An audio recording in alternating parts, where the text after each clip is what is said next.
fun games are still being made. I know it's hard to believe, but Wreckfest 2 is here. Or, well, the early access will be here tomorrow for you guys to play. I had a preview of the early access, a kind of early access, and in this video I'm going to tell you what's good about it, what's changed, what's improved, and why you should get it right away. Over 88,000 people have accidentally subscribed to this channel so far. I wouldn't recommend it myself, but it's there as an option. Also, there's a like button as well that promotes the videos and things, so thank you guys that do join in. Let me first set expectations. Wreckfest 2 is launching in early access. That means it's going to take quite a while for the full-fledged single player and polished experience to emerge from this title. I would say if you want to play through Wreckfest type stuff and go through single player, if you haven't yet, just play Wreckfest 1. Wreckfest 2 does need a bit of development for that component. And that is pretty much the only real negative there. Wreckfest 2 carries on everything that was great about the original Wreckfest in terms of the handling, the graphics, the dynamics, the sound, everything, all the goodness, and it moves it up a notch. They've managed to actually improve upon what they had previously, which I know is surprising because most modern games developers, they make sure the sequels are actually worse than the previous game. I don't know why. They normally sell the studio to some incompetent people and then they try and milk it for all it's worth. Whereas in this case, the actual core, soul and spirit of Wreckfest is still intact. And the moment I loaded this up, first of all, the graphics are incredible. Like, it looks absolutely superb. Look at this wrecker's yard. All the details, all these vehicles piled on top of each other, the tyres, the fencing. This is so much stuff going on, along with cars crashing, along with physics, along with everything else, the floor textures, the dust, particle effects, all the physics stuff. Like, it's just so much detail and things going on. It's absolutely superb to look at. I mean, to be honest, the previous Wreckfest looked fine. I wouldn't even have cared if this looked the same as the previous Wreckfest, but they have managed to build on it and significantly build on it. Now, as a downside to that, you will need a faster computer to run this at higher frame rates compared to the previous Wreckfest, but on my 2080 Ti test system, we were getting between 50 and 100 FPS with 24 cars on the screen with sort of mid to low settings. And the mid to low settings in this look really, really good. So you could probably even get more performance out of it. I can imagine this even running well on a Steam Deck. Not tested it yet. But you will need a faster computer to run this than the previous Wreckfest if you're on an absolute potato. The choices made, though, I think are totally worth it. As, yeah, it just really blew me away how good this looks. And then it's not just the sort of textures, the road details, grass, trees, all that stuff. The lighting is superb. The shadows are superb. But then the car details as well, and the damage details, and the way the cars actually deform and break, and all the internal gubbins of the vehicles. All of it's been pushed up a notch. It's a lot to take in. It's pretty overwhelming. I'm so used to games just being a bit underwhelming and rubbish. It's actually really nice to load up a game and have it be surprisingly good. Just look at the train on the right and its carriages and the shingles or whatever it's called that the rail. Just little detail. There's just so much detail in this everywhere. Everything you load into these maps, it looks superb. Now, the audio as well really caught me by surprise.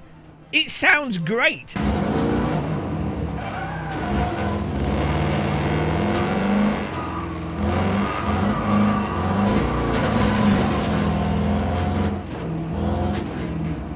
This is not the type of game that I'm loading up and expecting great audio from, you know. For me, I'm loading this up because I'm like, oh, I want to crash into stuff and have things fly all over the place and break some things. But the audio really stands out. Super nice, grunty, pleasant engine note that changes when parts of the car damage. You can hear stones hitting the car, bits of the car breaking off, stuff happening around you. The audio levels of your engine are quite noisy as you're right next to it inside the cockpit, and the tone of it's just right, but you can still hear the external stuff. again, super immersive. I mean, imagine this in VR, guys, and it doesn't have TAA, temporal anti-aliasing. You can use the AMD DLSS thing, FXAA or whatever it's called, but it also has MSAA, proper anti-aliasing. So why don't they have VR support in this? That's it. But it's so immersive, even on a screen. It feels fantastic to just drive around and be in the races with all this stuff happening around you. Now, it also seems like there's been quite an upgrade to the damage system and the degree to things which can break, and the actual details underneath the car, all the car internals, brake discs. It just all looks much higher resolution with more things able to fall off the car and more ways in which the vehicle can break from different impacts. So in Wreckfest 1, it was really good. Like, it was like up there as one of the best games for damage, maybe second to Beam NG. But if you played a lot, there would be sort of more repetitive types of damage you would see, whereas this seems to have even more variability into how the car deforms, what parts of the car fall off, and what types of impacts cause parts of the car to fall off, like wheels coming off, brake discs being exposed. Really nice, again, really nice attention to detail in everything. Like when the roof gets compressed, the driver starts to crouch down because they're squished into the car, and it looks absolutely hilarious. On the note of the driver as well, way nicer animations of the drivers in the cockpits. When you hit into other people in the game, you can see them waving their fists at you and things, and you can see your driver's animations are really nice with them changing gear or wrestling with the steering wheel. In some ways, it's a shame when you play this game in first person, which is how I like to normally play games, because when you play in third person, you can really appreciate all the details. I mean, just look at that. Wrecked. Just absolutely incredible. It's just fun. So much fun. We got distracted from talking about the actual handling and physics, and it's great. It feels really good to play. We're playing it with a gamepad at the moment, and they have really nice input control. This is one of the better games to play with a gamepad, in that the cars don't feel trapped in understeer. You have a really nice control of the oversteer on the throttle, really nice and subtle, and not just a sort of baked drift that you get into. It's more of a controllable power slide with you choosing how much oversteer you want by applying more throttle. And the braking as well really encourages setting the car up and smoothly driving it in. Funnily enough, this actually, in some ways, I find more fun to drive from a raw physics perspective than even stuff like WRC. And this isn't supposed to be a simulator. Look at the grass. Oh my goodness, look at the hills in the background. This isn't supposed to be a simulator, but you approach this like a sim. But then they've also, for people playing on a gamepad, it has really good steering assist that makes it accessible with a gamepad and feels natural. It doesn't feel like the car's taking control away from you. You also have a range of the assists. I put this on the hardcore mode, so it's all manual, but you can put it on full assist mode, so it can really accommodate people that find it hard to drive. So really great design on the input there.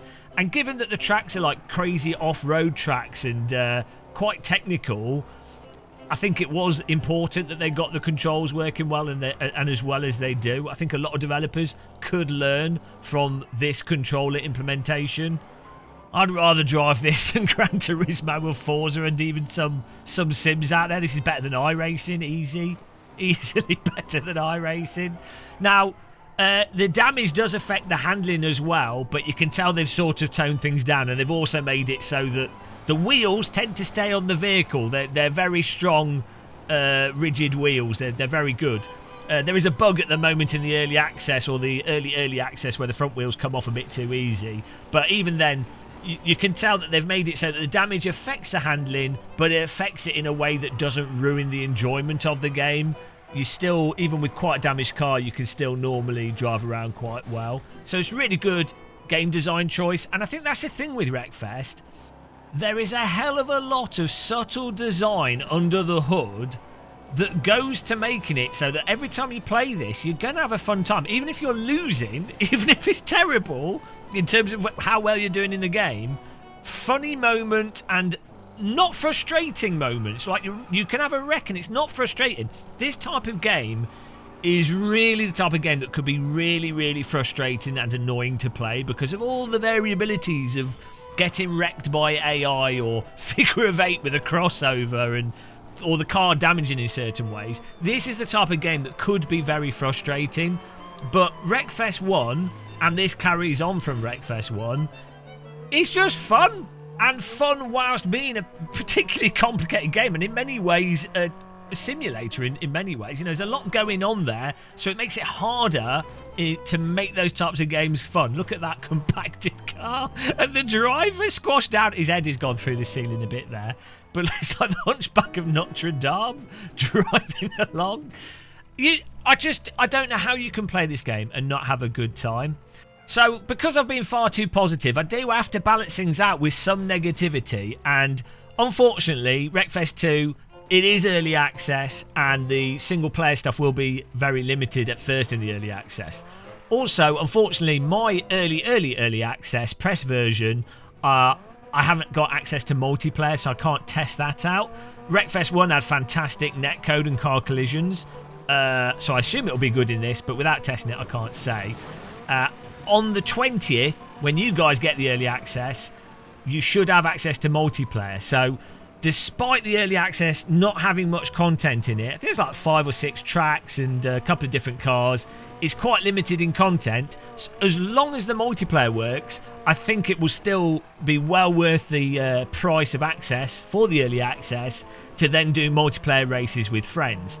It does seem to have a server browser and also a thing to find servers, so hopefully that makes it easy for you guys to find servers and get into races. So there should be quite a good bit of gameplay out of the box with them then rolling content, and I think the plan is for it to take about a year or so for them to get to the final version.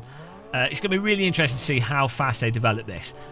Another criticism I'd say of Bugbear is they can be very slow to develop their games. They do a good job, but it takes them a long time. Though hopefully with this it'll be faster than what happened with Next Car Game and then the first Wreckfest. But you know, as I said at the beginning of the video, if you want to play through single player, just play the first Wreckfest. It's bloody good, and then you can look forward to playing this as they update it, and yeah, you get an upgrade of things. So in summary, this definitely feels like a fantastic sequel to the first Wreckfest. Physics feel a bit updated, things seem a little bit tighter, graphics are updated, sound is updated, the core mechanics are updated. It's exactly what anybody that played Wreckfest would want. Sans maybe the fleshed out single player, but hopefully that's what they're working on. Unbelievable. Absolutely unbelievable. Maybe World War 3 is definitely about to start if developers are actually releasing good sequels to titles. They're actually doing stuff the players want. Are they insane? So, yes, I would 100% recommend picking this up. If you don't enjoy it, there's something wrong with you. Severely wrong with you. Look at you're like this guy in the car squashed by the roof. If you don't enjoy this, you're like my character in this game being squashed. Yeah, so thanks for watching this video, guys. I look forward to racing multiplayer with you. I'll be playing it when it launches, so look out for that live stream. Subscribe and like so you don't miss that. But until the next one, happy car crushing, merry tea drinking, take care, and goodbye.